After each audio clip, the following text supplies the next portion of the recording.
Alors le pic noir, c'est la plus grande espèce de pic qu'on rencontre en Europe. C'est un oiseau qui fait jusqu'à 50 cm de long de la pointe du bec à l'extrémité de sa queue, qui, comme son nom l'indique, est entièrement noir et qui ne dispose comme une tache de couleur que d'une calotte sur le sommet de la tête, rouge, et qui est plus ou moins étendue en fonction qu'on a affaire à un mâle ou qu'on a affaire à une femelle. C'est quand même un oiseau qui frappe les troncs d'arbres, qui choisissent d'ailleurs de façon particulière parce que la sonorité du bois va être bonne ou pas bonne, un peu comme un batteur qui va choisir son tambour en fonction de la musique qu'il veut jouer. Et là, à ce moment-là, le pic va se mettre à taper violemment et de façon répétée très rapide pour dire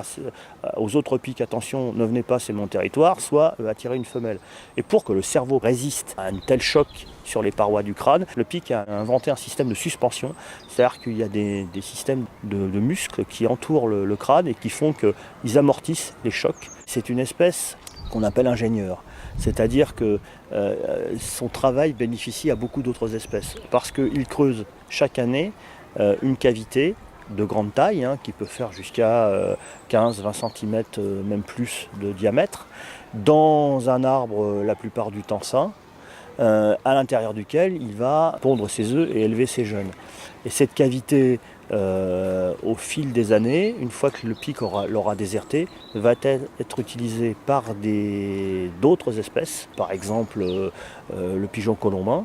des chouettes comme la chouette de Tegman, la chouette chevêchette en montagne, qui vont bénéficier de ces cavités. Et on a une véritable symbiose, c'est-à-dire que ces espèces auraient beaucoup de mal à pouvoir se reproduire si le pic ne leur préparait pas leur nid. C'était un oiseau qui, au début du siècle, était complètement confiné aux zones de montagne. Il a commencé à étendre son aire de répartition vers l'ouest, au point aujourd'hui d'être présent sur l'ensemble du territoire français.